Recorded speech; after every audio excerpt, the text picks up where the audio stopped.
제가 오늘 할 주제는 성장 글로벌 인재입니다.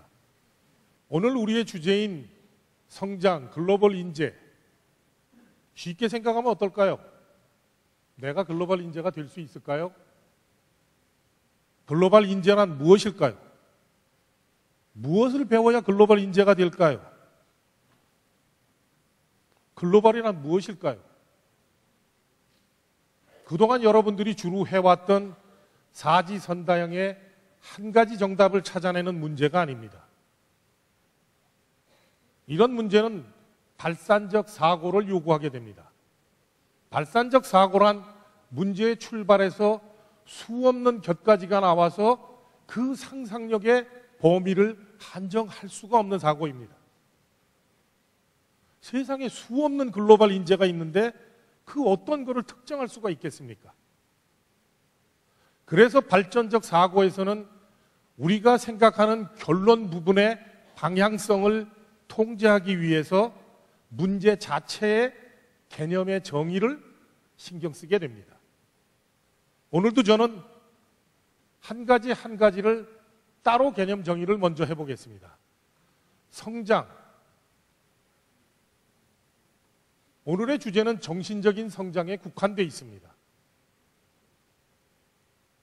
그동안의 학자들, 심리학자, 철학자, 인문학자들이 우리들 머릿속, 두뇌 속의 소프트웨어에서 발현된 의식과 행동에 대해서 연구를 해왔습니다. 하지만 최근에 와서는 뇌과학의 발달에 의해서 그 하드웨어까지도 이해하게 됐습니다. 굉장히 많은 시사점을 주고 우리에게 배울 점을 주고 합니다. 우리의 뇌는 어떻게 구성되어 있을까요? 생명 유지에 최소한에 필요한 파충류의 뇌를 가지고 태어났습니다. 파충류의 뇌는 어떻게 할까요? 파충류와 똑같습니다. 어떤 자극이 오면 그 자극을 분석하기 이전에 사느냐 죽느냐에 반응을 해야 합니다. 그런데 그렇게 반응을 하다 보니까 조금 부족한 게 있어요. 왜냐하면 가만 생각해 보니까 먼저 번에 그 상황에서 내가 굳이 도망 안 쳐도 되는데 도망을 친 거예요. 아하, 기억을 하게 된다면 내가 굳이 그런 급박한 상황에 판단을 내릴 수 있겠구나 해서 진화한 것이 감정의 뇌입니다. 기억이 어떻게 감정과 연결이 될까요? 자, 첫 번째 논리의 재미입니다. 잘 들어보세요. 과거의 어느 한 시점을 기억합니다. 그 상황이 조금 지나고 나니까 어떤 결과를 가져왔습니다. 그 결과를 또 기억합니다. 다음에 어떤 현상이 일어날까요? 그것이 축적되다 보면 지금의 내가 닥친 이 상황은 앞으로의 미래에 어떤 결과를 나에게 주겠구나 라는 생각이 미리 드는 것이 바로 감정입니다. 그래서 우리는 이제 감정의 뇌를 장착하고 살아왔는데 감정은 충동적이고 불확실합니다. 여러분들도 아마 친구들과 감정에 잘못해서 후회하는 것을 많이 느껴봤겠죠. 그래서 장착하게 된 것이 신피질입니다. 이성의 뇌죠. 이성의 뇌는 이제 감정을 컨트롤하고 감정을 자제하고 지식을 습득하고 그런 용도로 쓰이고 있습니다. 이제 여러분에게 오늘 부탁드리고 싶은 것은 감정의 뇌를 자제하고 이성의 뇌를 성장시키기를 결론으로 드리고 싶습니다. 그럼 글로벌 인재란 무엇일까요? 이 표에 나오는 것처럼 여러 가지들이 다 필요한 사람일까요? 아니면 여러분들 마음속에 이미 저거는 내가 때려 죽여도 할 수가 없을 것 같다. 나 유머 없어. 나 외국어 안 돼.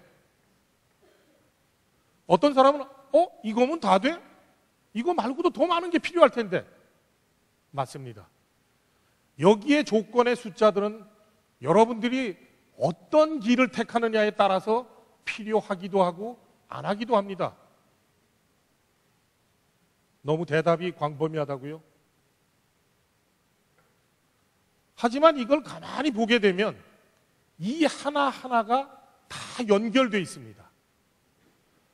감성지능을 하다 보면 글로벌 마인드를 알아야 되고, 글로벌 마인드를 공부하다 보면 적응력을 알아야 되고, 모든 것이 연결되고 융합된다는 것을 서서히 느끼게 됩니다. 그래서 어느 날 이 모든 것이 융합돼서 나에게 발현됐다는 것을 느끼는 순간이 옵니다. 언제냐고요? 얼마나 걸리냐고요? 1만 시간이 걸립니다. 조금 이따 자세히 얘기하죠. 그럼 이제 글로벌 인재란 무엇이고 글로벌이란 무엇일까요? 중국의 탁구 스타 딩링입니다. 한국의 양궁 스타 오진혁과 기보배입니다. 여러분들이 좋아하는 테란의 황제 임요한입니다. 이 사람들 글로벌 스타일까요? 맞습니다. 이 사람들 영어 잘할까요? 어느 정도는 하겠죠. 하지만 우리가 생각했던 것처럼 외국어가 필수가 아니었습니다. 우리가 생각하는 글로벌 인재라는 것이 저 왼쪽 하단에처럼 외국 사람들과 회의를 하고 해외에 나가서 자신의 임무를 수행하고 그런 사람들만이 글로벌 인재일까요? 아닙니다. 글로벌이라는 말이 나오기 전에 우리는 국제화라는 말을 사용했습니다. 삼성, 현대, 대우 이런 회사에서는 자신의 직원들을 극동지역, 저 오지, 미국 이런 각국에 보내서 지역 전문가라는 것을 만들었습니다. 그 지역의 문화, 언어 이런 것들을 다 알아서 그 지역의 인재로 키운 거였죠. 지금은 그렇지 않습니다. 오늘 미국을 담당했던 직원이 내일 중국을 담당하고, 중국을 담당했던 직원이 그 다음에 베트남을 담당하고. 왜일까요? 글로벌이라는 말의 이면은 하나라는 뜻입니다. 이 지구가 이제는 하나가 됐다는 거예요. 여러분들이 글로벌 인재가 되지 않으면 로컬 인재가 되겠다고요? 로컬 인재는 이제 없습니다. 나주의 한국전력도 글로벌 기업입니다. 나주의 혁신도시는 이미 글로벌 시티입니다. 이제 글로벌 인재가 되느냐 안 되느냐는 글로벌이라는 어떤 차원에 내가 조건을 갖추어서 들어가느냐 안 들어가느냐의 차원의 문제가 아닙니다. 내가 글로벌 인재가 되지 않는다면 이 작은 나라에서, 이 나라를 위한 공동체에서 우리는 할 수 있는 일이 없는 사람이 되는 겁니다. 그러면 글로벌은 이미 세계적으로 유명한 것들, 글로벌리 유명한 것들에서 내가 뛰어나야 되는 걸까요? 그렇지 않습니다. 딩링, 양궁 스타들 올림픽 금메달 따는 것보다 자기 자국에서 국가 평가전을 하는 것이 더 어렵습니다. 중국에서 국가대표가 되면 탁구는 금메달이고 한국에서 양궁 국가대표가 되면 금메달입니다. 글로벌은 그럼 뭘까요? 여러분이 선택한 분야, 여러분이 창조해낸 분야가 글로벌이 되면 여러분은 글로벌의 인재가 되는 것입니다. 이제 저희는 각각의 개념의 정의를 알아봤습니다. 그러면 여러분들이 어떻게 하면 글로벌 인재가 될 것인가? 나는 어떤 타입의 글로벌 인재가 될 것인가? 샘플을 보든가 유형을 보면서 한번 생각해 보겠습니다.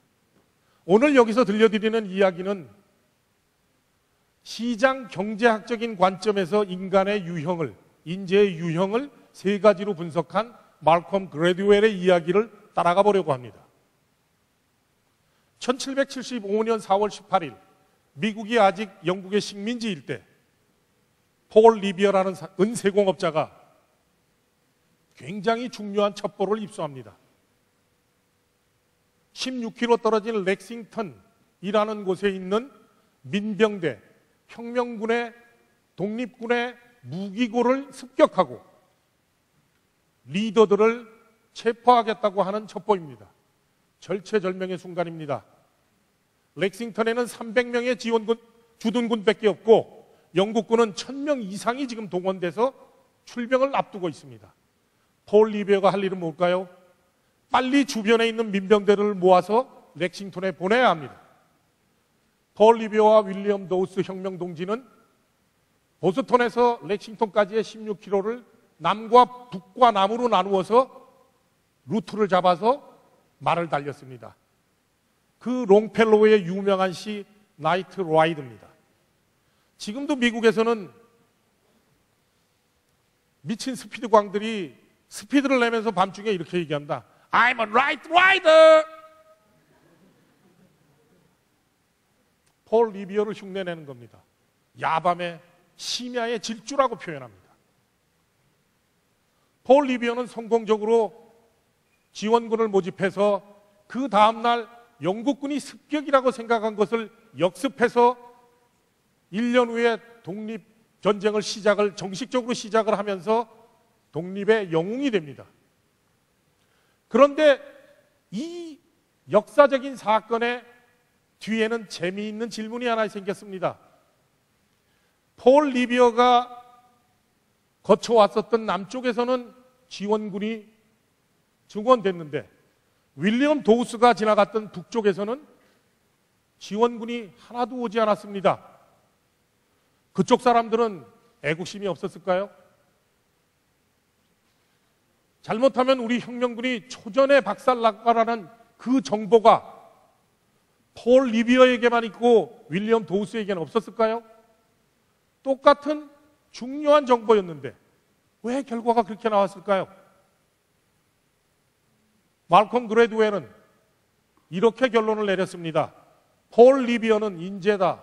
그 인재의 유형을 우리는 커넥터라고 부른다. 라고 했습니다. 폴 리비어는 지나치는 마을마다 누구를 만나야 하고 누구에게 무슨 말을 해야 하고 무엇을 부탁해야 되고 지시해야 되는가를 알고 있는 사람이었습니다. 반면에 윌리엄 도우스는 단순한 전령이었습니다. 말을 타고 달리면서 지나가는 사람들에게 큰일 났어요, 큰일 났어요 소리만 하고 뛴 겁니다. 그냥 그 차이가 국정교과서 논란도 없이 미국 역사교과서에 한 번도 빠지지 않고 실리는 폴 리비어의 신화를 만들어낸 것입니다. 두 번째 실험의 결과를 보게 되면 아마도 커넥터가 무엇인가를 좀 더 자세히 그리실 수 있을 것이고 어쩌면 여러분들 주위에 있는 친구 중에서 쉽게 커넥터를 발견할 것입니다.